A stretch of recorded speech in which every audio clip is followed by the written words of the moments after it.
Good evening, and welcome to another edition of Tell the Truth and Shame the Devil. I'm Jenny Minaj, your host. As always, you can catch me right here each and every day, Monday through Friday from 5 to 6 p.m. You know what we do here? We talk business, legal, social, whatever affects you in this community. We will talk about it, whether it's business, legal, social, all of that. But you know what we do? Most of all, we talk politics because politics is everything and everything is politics. Wake up, ladies and gentlemen. Wake up. Wake up this evening. It's time for us to do what we need to do to make our situation better in the city of Memphis. Oh, yeah. The stuff that I'm uncovering, the stuff that I've been told that's going on behind the scene of the people that you elected and put in office. Well, the time will come when it go boom. It's going to really come out. And I have to be careful. Don't want to use the other word, but just say come out. Everything will be revealed sooner or later. That's what they used to say. Hey, whatever is done in the dark will come out in the light. And that's a good thing you have to do. No matter what you do, if you do it, you need to own up to it. But see, the problem we have in our community, especially, is that we want to do it and never think that what's done in the dark will come to the light. See, I own everything I've ever done. You ask me about it. Did you do this? I can own up to it. Because what I'm doing and what I have done was straight, excuse me, and above board. And that's why you can sleep at night. That's why you can uh, speak truth to power because you don't have to be peeping around the corner. You don't have to be afraid of the knock that you may get because of the mess that you gotten yourself into. See, your worth is who you are. And if you can't look yourself in the mirror and say, I've done right by people, excuse me, I have helped people, then you're living in vain. The power is a powerful thing. And some people can't and don't know how to deal with power. Power is given to you, the power of inhaling and exhaling, the power to get up on your own in the morning. That's power. And that's powerful because God has given you that ability to have that power. And when He gives you that power, He thinks and hopes that you are smart enough to use the power for the good. But so many of us want to be a movie star. People want to, you want to have people to recognize you and who you are. But let me give you this example. And I'm not going to be with you long because I got a business meeting to go to and uh, take care of some business, look at some things. But it's how you use your power. Do you abuse it or do you use it for the good to help other people? And politicians right now, the things that will come out, the thing that's going to wake up this city. And most of all, I hope it wakes up the would-be politicians that never been in office. I hope it wake them up to the point that they realize that you are a public servant. You are not a servant of yourself. If you're lucky or if you're blessed to be elected to a position, do the right thing. Because when the hammer falls and you have been doing the wrong thing, the hammer will fall. And when it falls, It's going to hurt you, your reputation, your ability. It's going to hurt your family, everything. All for what? 30 pieces of silver. I don't care how much money you got. I'm reminded of something my father said to me, and I try to protect it. And I told you all this before, and I try to protect it and hold on to it. Now, keep in mind, nobody's perfect. Everybody slips, they fall, but you have to have the ability to understand that you slipped, you fell, and get up. Hold your head up high, walk with your shoulders back, and admit to yourself, right now, I'm failing because 30 pieces of silver got me, and the people who give me the 30 pieces of silver controls me. You are no more than a modern day slave when you take that 30 pieces of silver. I'm just talking to you for a while because I'm leaving about 5:30. But I had to take this opportunity to make sure that I drop a message to you today that you understand what is at stake. You may be living like a fat rat on a piece of cheese, enjoying yourself, but the hammer will fall. These people that I'm talking about, you know who you are. You're getting away with what you think you're getting away with, but the hammer will sooner or later fall. If the hammer fall and you're not doing anything wrong, well, then you're fine. But that hammer is gonna fall, and it's gonna fall hard on some of our wannabe superstars politicians. See, at some point there is a excuse me, a beginning and an end. The beginning starts at life, the ending starts at death, ends at death. But in between the living and the death notice, what you have done in between there, you notice, uh, used to preach all the time. There is a beginning, and in the beginning, there is a dash from the day you were born to the day you die. The day you were born, dash, the day you die. That dash in between the living and the death of you is important. So a lot of you are walking around here, you big shot, bawling and calling, and you think you got it going on. But when you took the 30 pieces of silver, everything about you has failed as a man, as a woman, or just a human being. See, when somebody can control you, when somebody can buy you for 30 pieces of silver, you're not even worth getting up in the morning because you have betrayed yourself and you have betrayed the people that you're supposed to represent. Now, understand, I could not sleep if I was an elected official and I represented people in South Memphis and I voted to let an AI computer come into the district that I represent. They may outvote me, but I'm going to raise hell on behalf of the people that I represent. But look around.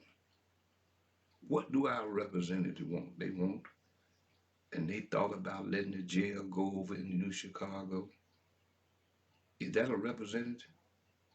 When you got 220, 40 acres of land out there by the Pimble Farm where everything is, you got the Mark Luttrell, as I said, federal prison, you got the state prison, and then you got the Shelby County Correctional Center. But you got so much land. You wouldn't have to go across town to take the prisoners to court. You build that facility out there. All you had to do is take them from one place to the other in a very short distance. But always remember that things happen in politics. People are making money. The man who poured the cement, the man who put up the drywall, the man who laid the concrete. People are getting paid to build a regional one. People are getting paid to haul the dirt and the metal wood to the dump. They're getting paid. How do you think that they built Atlanta, Georgia, the international airport? Millionaires was made from that. So it is big business to say to the people, we need a new jail. If you did the right thing by the jail that we used to call when I worked in it a glamour slammer, it still would have been nice.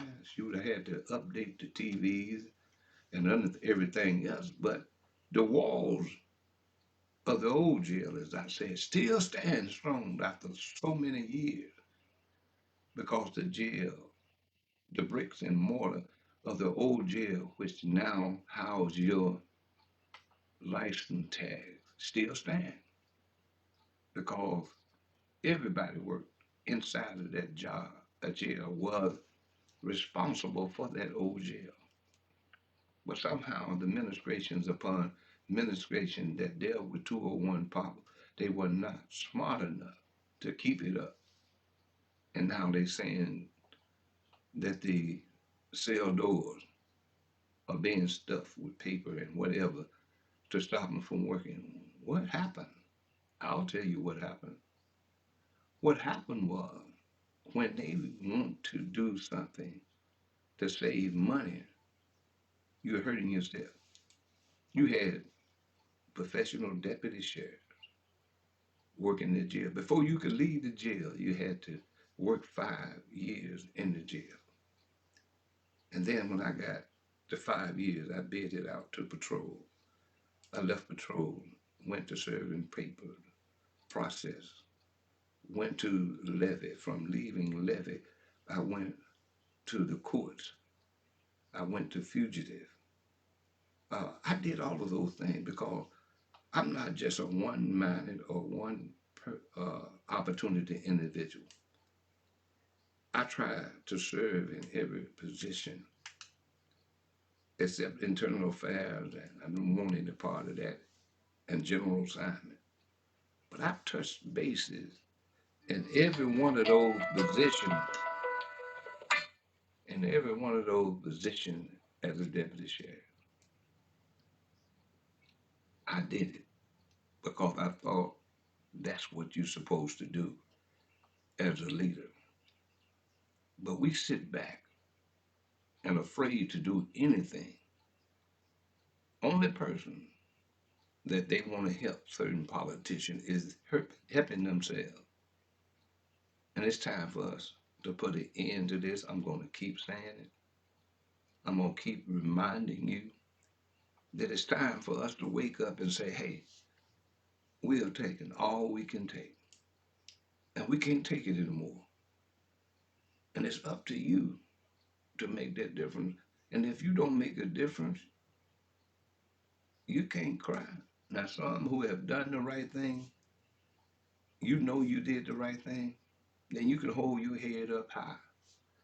But if you've been bought, if you've been paid for, you can't do nothing but hold your head in shame. But then again, some of you believe this. And I used to hear people say, I look for my heaven down here on earth. I don't understand. I don't want to wait till I die to receive my blessing. I want my blessing here. And that's the mentality. You'll be surprised. I've heard people in high position at the sheriff's department and other places. Even when I worked at International Harvester, I used to hear people say that years ago.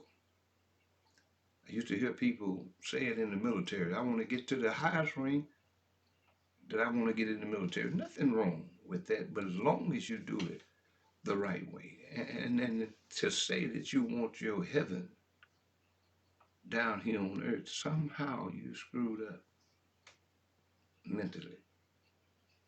And to me, what I have done in life, and I have been blessed in life because the mentality that I have is that there is a better place, and I want to make sure that I'm in that better place when my time comes by doing the right thing. And I've come to the point spiritually that I have delivered the message. I have been a good soldier. And when the journey is over, hey, I can feel good about what I have done. But if I take money, and believe me, I've had opportunities that people have come to me and say, hey,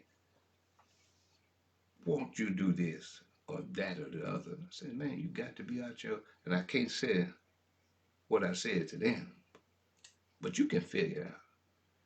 If you don't get out of my face, then I'm going to do something to you that you don't like. See, I was stern in my belief. I was powerful in my speech. And they understood what I said. And I'm going to be that way until God called me home because that's who I am. I don't play. Last people I played with was my kids when they were small. They grown men now. I'm about business. I'm about taking care of what I need to take care of. I'm about being a man that my sons can hold their head up and say, that's my father. Whether you agree with him or not, but he is who he is. He's not going to back up. He's not going to back down. He's going to stand toe to toe, 10 toes down, look you in the eye, no matter what color you are or who you are. You're not powerful than I am because I'm going to stand 10 toes down and do what is right. And whether you accept it or reject it, that's on you. It's not on me because I stood 10 toes down. I stood as a man to tell you what need to be said to you. But if you don't accept it, that's on you, ladies and gentlemen. So I say to you, don't let this opportunity pass for you to make a difference. So get up and go vote. You have to vote. And I know some people want the shortcut. Some will say, hey, I want mine quick, fast, and in a hurry. It took me a long time. Didn't take me 2 years. I didn't want it quick, fast, and in a hurry. I wanted to learn from other greatest men and women in this journey thus far that I've ran across 30, 40 years ago that dropped so much wisdom and knowledge on me to understand what life is about, to understand what my obligation to life and to the world that I needed to do. It's where the scripture said, God so loved the world that he gave his only begotten Son. So whosoever believeth in him shall never die. And that's what we have to do. And I know you all got challenges now. The preachers, the no good, most of them. It's more about them than it's about you. I came through an era as a pastor where it meant something to be a pastor. It meant something that at the end of the day, in the children in the daycare that we established, and the little children left, and they were glad when they saw me. They knew that they was going to be protected because Reverend Bernard is in the building. The teachers felt safe because Reverend Bernard was in the building. If something came up, somebody wanted to wander into the daycare center, that was not authorized to come through, they said, the director, go get Reverend Bernard and tell him somebody at the door that don't need to be here. And I asked, may I help you? Well, then I just need to talk to who is in charge. I'm in charge. What you need? Never let them enter the inn. I stepped outside. And sometimes it was a handout and we gave them a hand. Sometimes it was somebody just want to wander in. No, you can't come in here because we got children in here and you're not authorized to be in here. I'm not your buddy. I'm not your friend. I'm the pastor of this church and it's my job to protect the children and the members of this church because the families have left their children with me and this facility, and I'm in charge. But most people will play games. They don't go by the rules. And that hammer, sooner or later, will catch up with them. See, let me tell you something. You don't aid and abet your child when you know your child got a problem. You need to help your child with that problem. When you know that individual that works side by side with you in leadership, but you don't say nothing because that individual is your buddy, he's your friend, you are aiding and abetting that individual.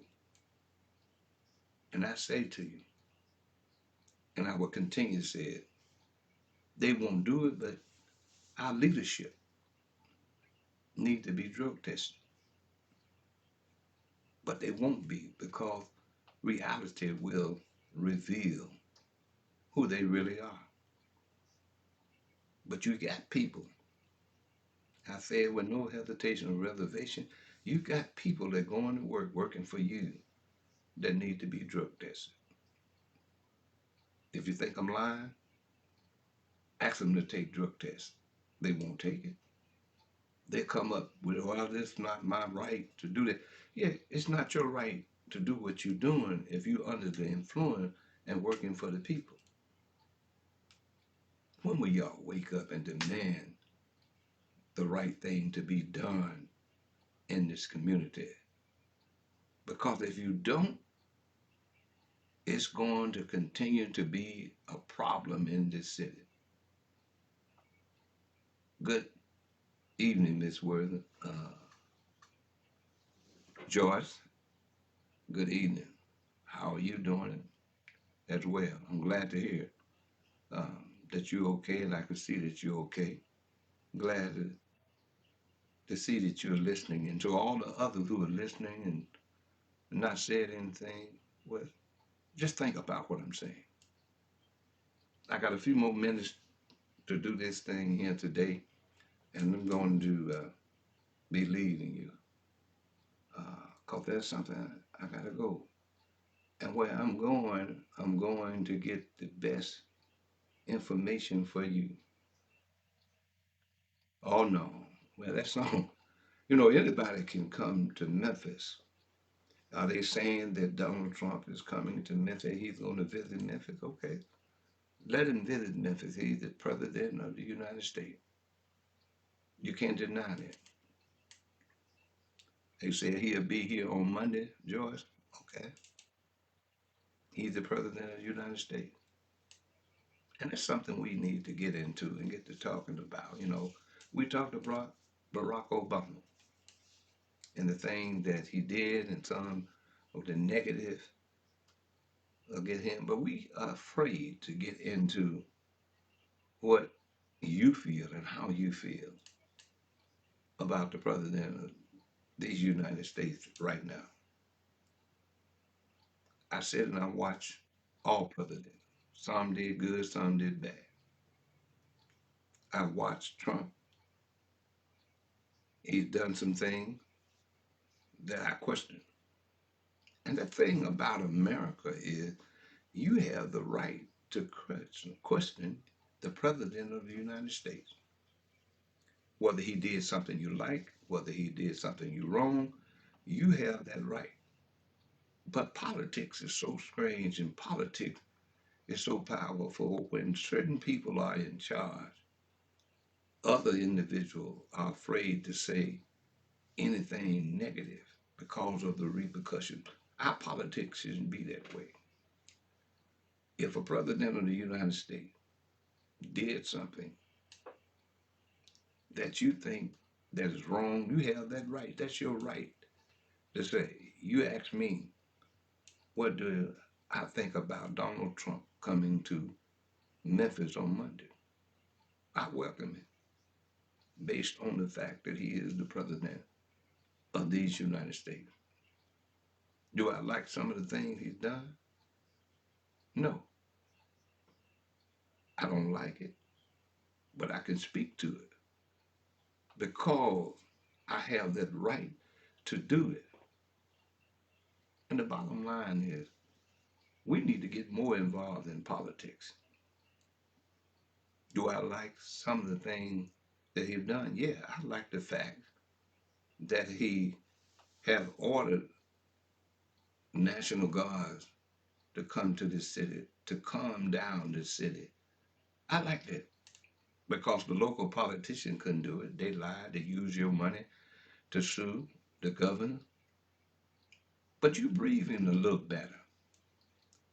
See, they used to say all the time, there's good in the worst of us, and there's bad in the best of us. And I say all the time, trust everyone, but do not trust the devil inside of them because everybody is human. Everybody makes mistakes. And for the people who would criticize, whether it be a president, whether it be a, a mayor, whether it be a city council, they make mistakes. And I say to anybody, I'm not perfect, but I do have the right and reserve the right to talk about someone who's not doing what they're supposed to do. And I can do that. I can say it. Can you say it? Because you have to look at that person in the mirror once you criticize them. Everybody I criticize, I hold the right to criticize them because guess what? In the position that they're in and they're not taking care of business, I can criticize them. I can do that. Can you do it? It's time for you to wake up and be able to say, I did and I've done the best that I could do. I spoke truth to power without being afraid.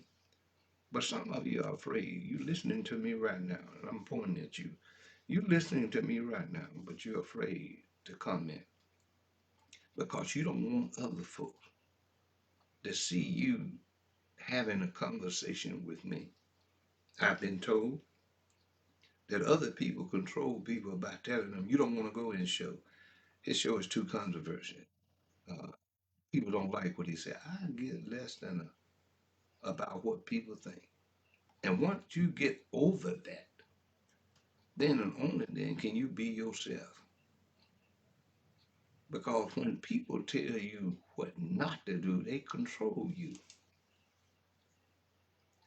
And only somebody controls me spiritually is my God. Nobody else can pay me off, buy me. They can't do it. And I can truthfully say, there's very few people who would even come to me in that order. Because they know you can't come to me off the cuff with mess that I know better. But that greed is a powerful thing. That power is a powerful thing because you want the greed, you want the power, but you don't want to deal with the consequences. And believe me, you're going to see some consequences coming down. And I can say this easily. And Edmund Ford Jr. is a friend of mine. I consider him a friend. A lot of his people I know. But whatever he pled guilty to, I want to serve notice on you today. He's not the only one, past and present. that you have put in office.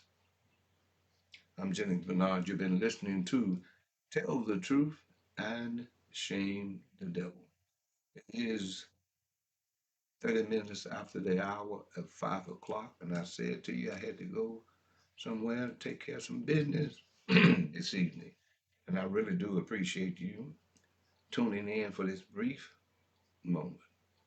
And be strong enough, be bold enough, because the scripture said that Jesus said, these are days who was bold enough to turn the world upside down. And we have to do it. Whether you like Jamal Bryant, and his father was in the AME church where I served, Bishop Bryant. Jamal Bryant spoke truth to power. He got in negotiation, told the people to stay away from Target. They came to a decision to do certain things, and he apologized because other leaders now coming forward and saying, "Well, we shouldn't sell them. We shouldn't uh, uh, stop the boycott." Well, where were you when he was talking about the boycott? Were you there? Did you not have a committee or a board or whatever to sit back and say, "Hey, we need to talk about any settlement or anything we're going to do"? See, we have, that word, do things.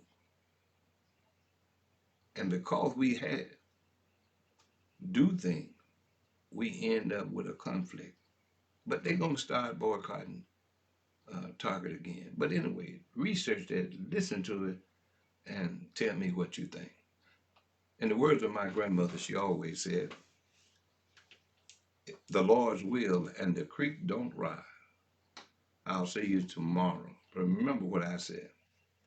I always say, trust everyone, but do not trust the devil inside of them. I always appreciate you subscribing. Hit the like button and subscribe to this program. Not only that, we on YouTube at MemphisRealTalk.com. We on our website is MemphisRealTalk.com. Spotify as well as X is the same. You can catch these programs each and every day, Monday through Friday. And we're working to be able to simulcast all of these entities at one time, like I'm talking to you now. But the program will be on those. Please tell your friends to subscribe, and I thank you as much. You have a good evening. Let me take care of this business, and I'll see you on tomorrow. Good evening to you, Miss Joyce, and to all who are listening this evening. God bless you, and take care.